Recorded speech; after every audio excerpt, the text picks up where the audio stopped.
Al doctor Vicente Sánchez Munguía, que se encuentra en el Colegio de la Frontera Norte. Él se doctoró en Estudios de América Latina, con especialidad en Ciencia Política por el Instituto Universitario Ortega y Gasset y la Universidad Complutense de Madrid. Cuenta con un diplomado en Derecho Constitucional y Ciencia Política por el Centro de Estudios Constitucionales de Madrid. Es investigador del Departamento de Estudios de Administración Pública del Colegio de la Frontera Norte y miembro del Sistema Nacional de Investigadores con el nivel 1. Ha publicado diversos artículos y capítulos de libros acerca de la gestión de servicios públicos del agua y drenaje y sobre la inseguridad pública en la frontera norte de México. Fue coordinador del libro El revestimiento del Canal Todoamericano, competencia o cooperación por el agua en la frontera México-Estados Unidos, publicado por el Colegio de la Frontera Norte y la editorial Tassi Valdés, y en inglés por el Colegio de la Frontera Norte en coedición con el San Diego State University en 2006. También coordinó el libro Gestión Ambiental y de Recursos Naturales en México, Los Modos Imperantes, publicado por el Colegio de la Frontera Norte y la Red Nacional de Investigación Urbano. Antes de dar la palabra al doctor Sánchez, quisiera recordarles a los representantes de prensa que están conectados vía internet que pueden mandarnos sus preguntas vía correo electrónico al correo prensa@ciesas.edu.mx para que al concluir la presentación del doctor Sánchez podamos dar lugar a una ronda de preguntas. Tiene la palabra el doctor Sánchez, quien nos va a hablar sobre el tema el mando único de la policía, la experiencia de Tijuana. Gracias, doctor.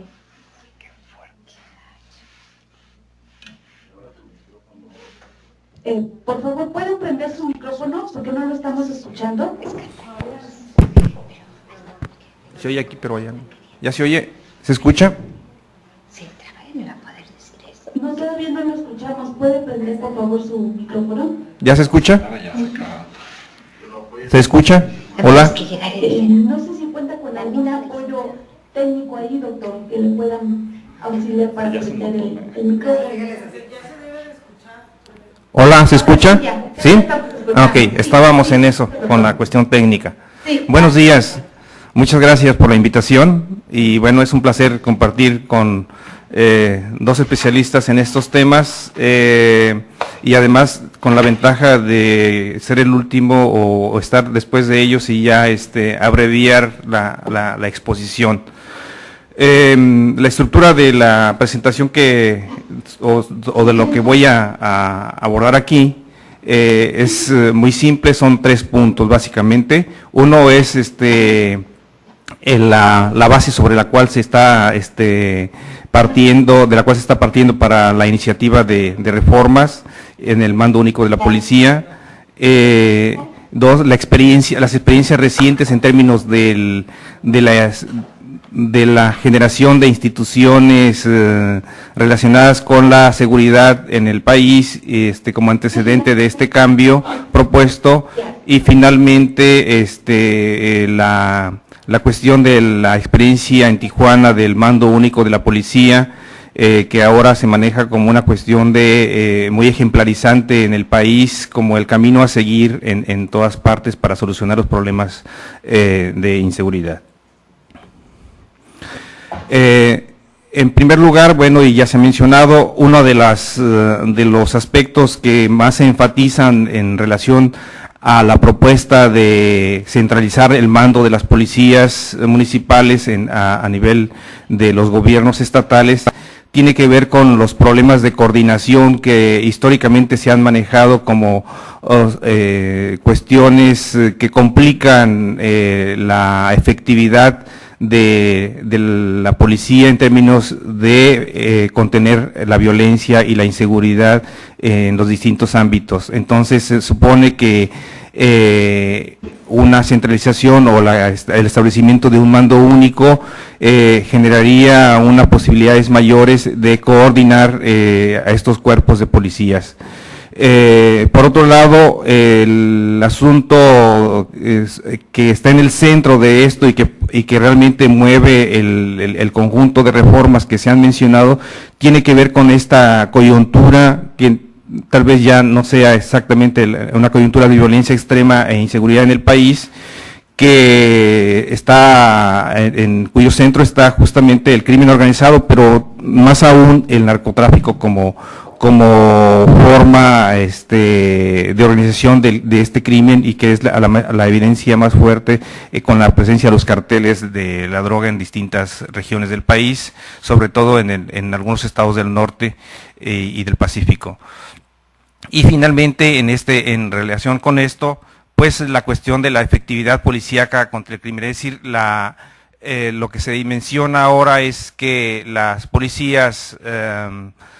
locales no tienen la capacidad para enfrentar el crimen organizado, y que por lo tanto se ganaría mucho más centralizando el mando y generando condiciones para que en conjunto se pueda atacar de manera más efectiva al crimen organizado.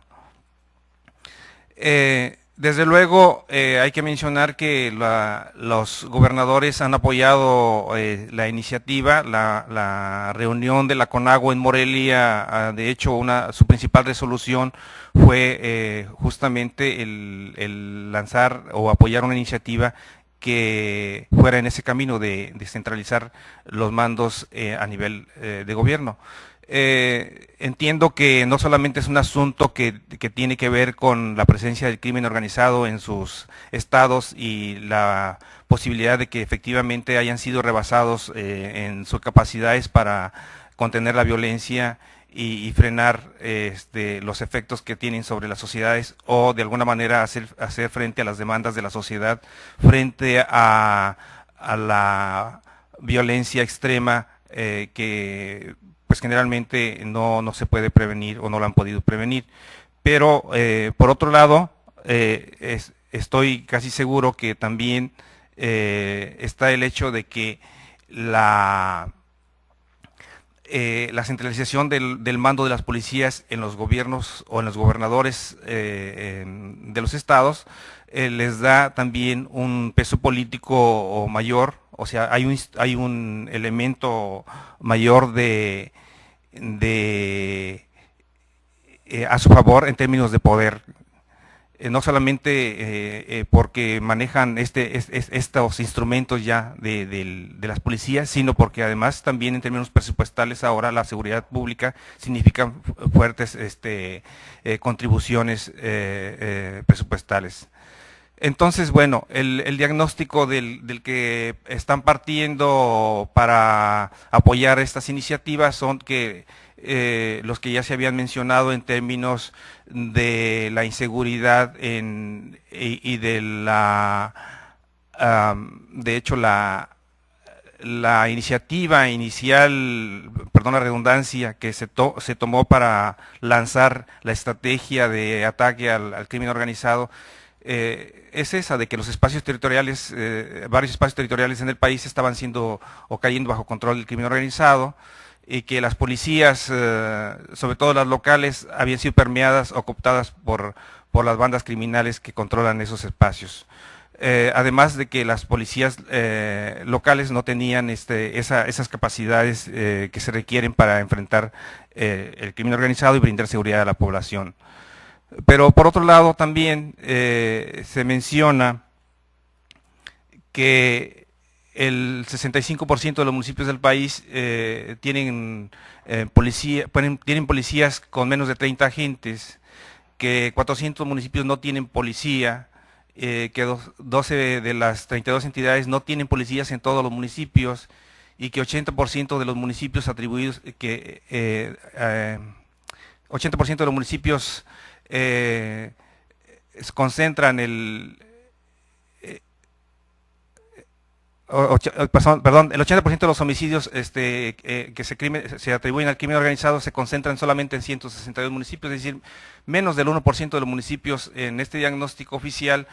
serían los que estarían siendo afectados por el crimen organizado en su expresión actual.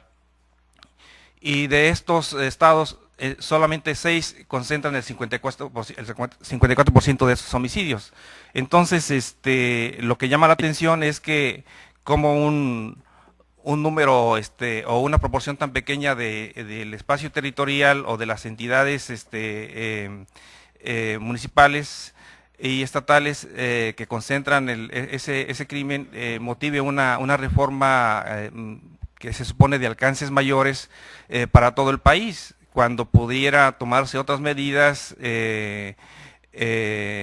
pues más contundentes, diríamos, en relación a esto, y a lo mejor mencionando lo que establece el artículo 21 constitucional en términos de las emergencias de este tipo, generar políticas para hacerles frente de manera más efectiva y coordinada entre las instancias de gobierno. Sin embargo, también quiero mencionar que hay antecedentes muy recientes que también generan otras dudas en términos de que cuando se ha hecho reformas institucionales o cambios en términos de los instrumentos que se generan a nivel del Estado para hacer frente sobre todo al crimen organizado en su expresión de narcotráfico, no hemos tenido una experiencia, diríamos, muy exitosa y que nos hable de la consolidación institucional más confiable en términos de que la reforma que se está proponiendo nos va a arrojar algo realmente exitoso en el corto mediano plazo. Menciono como ejemplo que a partir de 1997 que empiezan las reformas de todo este sistema de seguridad y se crea de hecho formalmente el Sistema Nacional de Seguridad Pública, se crea también la Policía Federal Preventiva. Y esta Policía Federal Preventiva, sobre la cual se generaron muchas expectativas, en un primer momento lo que hizo fue concentrar de manera horizontal, concentrar todas las policías pues que horizontalmente en el gobierno federal había en diferentes sectores de la administración pública. Entonces se generó la Policía Federal, la Policía Federal Preventiva. Y ahora, muy recientemente, pues esa Policía Federal Preventiva fue transformada en la Policía Federal. Por cierto, con actos de enfrentamiento entre los propios miembros de la Policía Federal, que se supone ya había sido permeada por la corrupción y el trato con el crimen organizado le había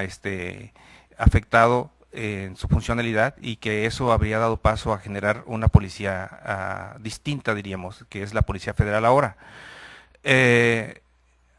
También tendríamos el caso del Instituto Nacional contra la Delincuencia Organizada, que se había creado en los años también del gobierno de Ernesto Zedillo, y que terminó igual como quien lo encabezaba, pues siendo cambiado la institución, y acuérdense que el general Gutiérrez Rebollo pues terminó en una cárcel de alta seguridad. Entonces el zar de las drogas que nosotros habíamos inventado para hacerle la interlocución al zar de las drogas de los Estados Unidos terminó siendo también presa de la corrupción. En su lugar se había creado la Fiscalía Especializada en atención a los delitos contra la salud, y esta nueva instancia del gobierno federal, justamente en Tijuana se le encontró que en sus bodegas tenía un fuerte cargamento de droga almacenado, y a unos traficantes que estaban secuestrados para extorsionarlos a cambio de una cierta cantidad de millones de dólares los pudieran liberar junto con la droga. Entonces ahí terminó ese pequeño cambio que se hizo en una instancia federal, y ahí surgió una nueva que es la llamada ahora por su acrónimo CIEDO, que es la Subprocuraduría de Investigación Especializada en Delincuencia Organizada, de la cual, bueno, también hay noticias en el sentido o hay quejas muchas del abuso de ciertas figuras como el arraigo o como los testigos protegidos ahora para obtener información. Igual, bueno, ahora está también el cambio de la policía, de la Judicial Federal hacia Agencia Federal de Investigaciones, que es ahora la Policía Ministerial Federal,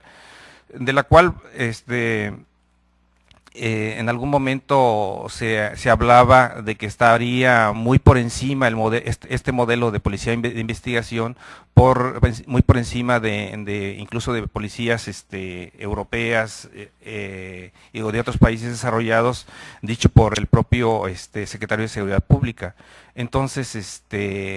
bueno, no sé, no es el caso valorar ahora, pero en todo caso, la doctora Azaola podrá darnos más información y una noción más clara sobre cómo funciona esta nueva instancia de seguridad del Estado. Ahora bien, con estos antecedentes, bueno, surgen dudas en términos de qué tanto podríamos consolidar o encaminar en conjunto todas las policías municipales o ahora estatales, si es que surge una reforma en ese sentido, hacia un cambio que pudiera consolidarse en uno u otro sentido, pero que realmente ganara efectividad y ganara la confianza de la ciudadanía como tal, en términos de las capacidades de actuación de esas policías y de que no fueran permeadas por los males que ahora se les atribuyen para hacer el cambio. Específicamente en el caso de Baja California y de Tijuana, como es ahora que se menciona como el modelo de seguridad que ha sido exitoso, se menciona, al atribuírsele la baja en la incidencia delictiva y en el control de los elementos de inseguridad que afectaban o que habían venido afectando a la ciudad, sobre todo en los años 2007-2008. Pues bueno, hay el antecedente de que ya el ejército había venido haciendo operativos militares en Baja California, en la administración federal anterior, y que había habido incluso retenes por largo tiempo establecidos en algunas de las principales vialidades de la ciudad. Sin embargo, bueno, a partir del cambio de administración estatal y de los municipios, una de las banderas que se manejaron en las campañas políticas fue la militarización de los mandos policíacos de los municipios. Entonces, como un elemento que se mencionaba de dar confianza a la ciudadanía en términos de la conducción de las policías, que ya se señalaban como permeadas por el narcotráfico. De hecho, recuerdo que en 2003 había sido llevado un gran contingente de policías de Tijuana por la Policía Federal y por la CIEDO a la Ciudad de México. Se llevaron cerca de 40 policías y acusados a ellos de estar relacionados con narcotráfico. Y sin embargo fueron liberados la mayor parte de ellos, solamente 3 o 4 fueron consignados y ya no recuerdo qué pasó con ellos, pero la mayor parte de los policías que se habían llevado regresaron a Tijuana y se reincorporaron a la corporación, quejándose de maltratos y efectivamente, bueno, pues la corporación como tal no salió muy bien parada en términos de imagen pública. Sin embargo, bueno, vuelvo al cambio que se hizo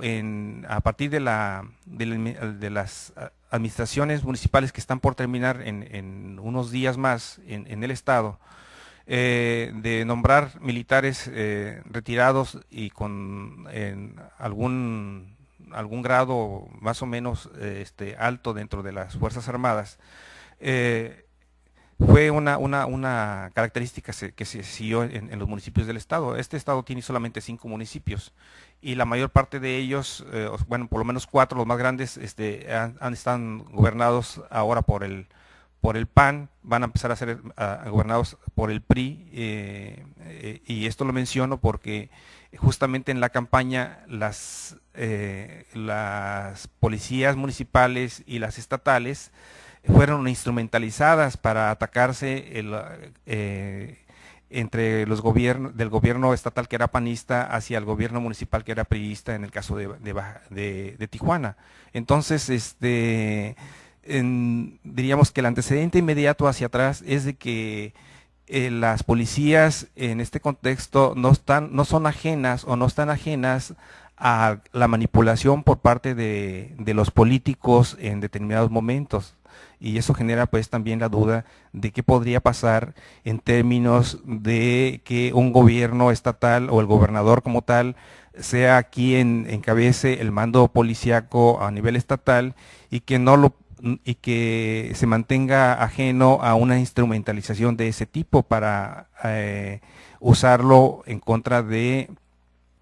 los alcaldes o de los gobiernos municipales que no son de su partido. Entonces, eso sí es, diríamos, una duda que queda por ahí. Bueno, entonces, la Policía Municipal de Tijuana, de alguna manera también ha sido transformada, y es algo que lo ha dicho textualmente el propio director, el secretario de Seguridad Pública, ahora el teniente coronel Laizaola, en el sentido de que uno de sus, diríamos, de sus principales orgullos es haber cambiado a la policía, y lo dice en más de un sentido, no solamente en la depuración de que ha sido objeto de alguna forma la policía, sino en el sentido de que esta policía ha sido cambiado su perfil de ser una policía de tipo preventivo administrativo a ser una policía más reactiva en contra del crimen organizado. Y eso se observa muy claramente cuando estas policías salen a la calle y están organizadas en comandos, en convoyes que patrullan la ciudad, donde están atentas más bien a no ser atacados por bandas de crimen organizado, o reaccionar de manera más o menos oportuna ante la probable presencia de comandos del crimen organizado en la ciudad. Pero han dejado de lado, y hay quejas constantes incluso en los medios electrónicos de la ciudad, de que colonias periféricas están dejando de ser patrulladas. Entonces, esa es una situación que también preocupa, en términos de que, si bien a lo mejor se ha ganado efectividad para ser más oportunos y reactivos frente a la delincuencia organizada, la cercanía con la comunidad ha tendido a ser mucho menor de lo que era, de que por sí bueno, no había esa relación de confianza, pero de alguna manera el discurso y las acciones que hacía la policía estaban de alguna manera encaminadas a tratar de ganarse la confianza de la población. Ahora, mucho de lo que incluso se escucha es que en términos de la población busca estar lo más alejado de esos convoyes de policía, porque estaría ante la probabilidad de sufrir algún tipo de daño, el mantener esa cercanía física por lo menos. Lo que pasó acá en términos de esa, diríamos, esa fue la transformación de la policía, y eso llevó también a la centralización. Es decir, que un elemento que es importante mencionar es que efectivamente se mencionaban siempre los problemas de coordinación, y que desde antes ya los militares con el general Aponte Polito en Mexicali habían establecido un mecanismo de relación con la comunidad a partir de que la delincuencia organizada estaba presente, pero que las llamadas de emergencia por parte de la población o las denuncias no eran atendidas de manera oportuna por la policía. Entonces el ejército, al sacar promocionales en el sentido de que nosotros sí atendemos o nosotros sí vamos, decía el eslogan, a las llamadas por parte de la población, le fue generando una cierta cercanía. Pero el general Aponte Polito se hizo famoso porque él, ante la presión que ejercían ellos de que ellos proporcionaban la información de inteligencia y las policías locales y la Procuraduría no atendían con oportunidad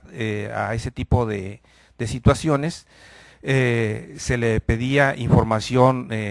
muy puntual y él la hizo pública en términos de señalar con nombres y apellidos quiénes estaban involucrados, incluso funcionarios del gobierno y que estaban involucrados en la protección del crimen organizado. Y eso le generó pues problemas con el gobernador y tuvieron que retirarlo. Pero es el principio, digamos, de esa relación que se establece y de la generación de un liderazgo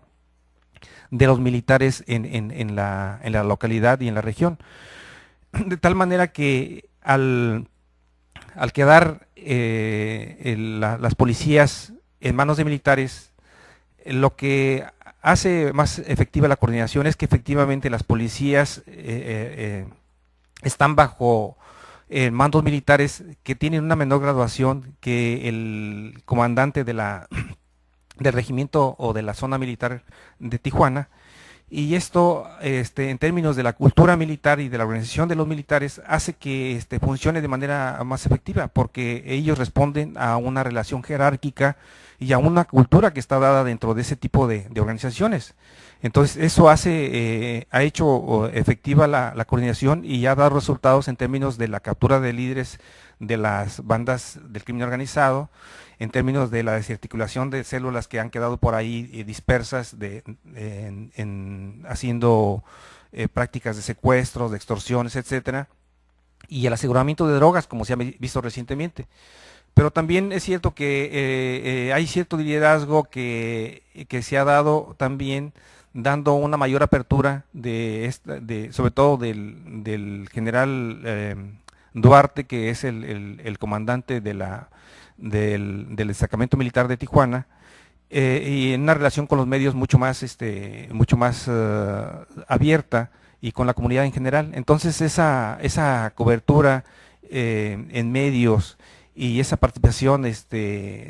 también con la comunidad en esta apertura también hacia otros sectores le ha dado como cierta consolidación de liderazgo. Pero es muy difícil hablar de que ese liderazgo se pueda haber ya institucionalizado, es decir, hasta ahora está muy en las personas que encabezan estas instituciones, tanto a nivel municipal como en el ejército a nivel local, y es una cuestión que ya se ha planteado en algunos foros y en algunas pláticas tanto con el general Duarte como con el teniente coronel Leizaola, de cómo hacer que eso transite a las instituciones, es decir, el liderazgo personal que ellos han conquistado. Finalmente hay también unas dudas en términos de que incluso no se menciona mucho, pero está presente, decir que la actuación de las Fuerzas Armadas y este liderazgo que ellos ejercen también ha dado lugar a que se deje de lado un tanto algo que es fundamental, y es la cuestión de las violaciones a las garantías y a los derechos humanos en estos operativos que realizan. De hecho, las capturas que hacen de gente que es capturada en flagrancia o que de alguna forma es aprendida en la ciudad y que se relaciona o se tiene la sospecha que está relacionada con el crimen organizado, no es conducida directamente ante el Ministerio Público, sino al cuartel militar, y por eso es que incluso los propios policías municipales que fueron despedidos al ser acusados de estar en relación con el narcotráfico, han acusado de haber sido torturados en el cuartel militar, e incluso hay demandas en instancias internacionales de derechos humanos sobre este tipo de prácticas en Tijuana. Entonces, las dudas son, uno es, veníamos en un proceso de descentralización a nivel municipal que se inició con las reformas al 115 en 1983 y que todavía hasta ahora no ha sido plenamente descentralizadas las materias que ahí se mencionan, y hay ese tipo de situaciones. Entonces no sé si realmente hay como una regresión en términos de esa de esa vía de descentralización y de darle cuerpo realmente a la administración municipal, a los gobiernos municipales, en términos de los rubros que les correspondían constitucionalmente. Por otro lado, bueno, hay incluso el discurso municipalista del PRI, del PAN, perdón, y aquella cuestión de la subsidiariedad que siempre estuvo a lo largo de la historia del PAN como una parte central de su discurso. Entonces, esto implica que, bueno, por un lado es cierto que hay como una especie de refuerzo del centralismo. Ahora, bueno, sabemos los gobernadores son elementos centrales en toda esta configuración de cómo se ha fragmentado el poder en el país a partir del 2000 o de un poco antes. Pero bueno, esta fragmentación del poder les ha dado mucho poder a los gobernadores y esto, ya les decía, bueno, desde mi punto de vista les beneficia. Pero, bueno, la duda es más allá, ¿qué pasa si otros ámbitos que son propios o otras materias administrativas que son propias del gobierno municipales fallan? También tendríamos que recentralizarlas nuevamente a los gobiernos estatales o incluso hacia la federación.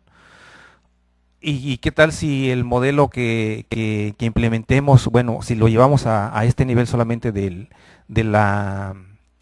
centralización del mando a nivel estatal,